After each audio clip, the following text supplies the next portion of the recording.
very simply, shelter around activity.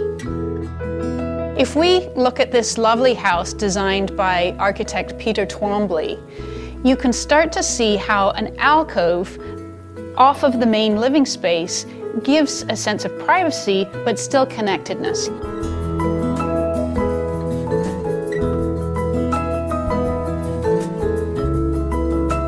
It's designed with a number of these alcoves around the main living spaces.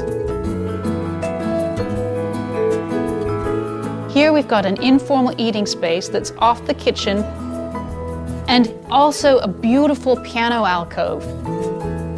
There are a number of different spots throughout this space that really encourage you to use this one room, but to have it serve multiple functions. So you can actually have 3 or 4 people, each doing a different thing together, but part of one space. That's an entirely different way of designing than we do typically today.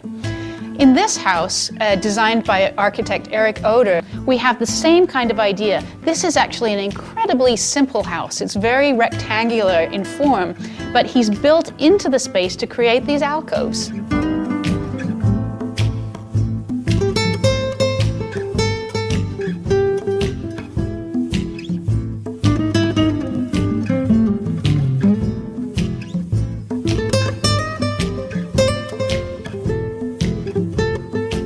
One primary space can serve multiple functions.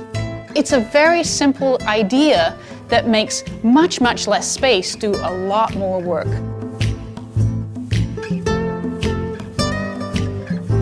That's the core of a not-so-big house. So you may be asking yourself, well, this is all very well, but how do I add an alcove if I'm not planning to build new? Well, there are some very simple techniques for doing that. In this lovely remodeling by architect Jennifer Hustis, look what she's done. It's very clever. You take a plain wall and you actually build into the room. She's added bookshelves around this couch. This is only a 10-inch deep alcove, but yet it has the effect of creating an activity pocket and shelter around the activity of sitting in this couch, which works perfectly. It's really beautiful.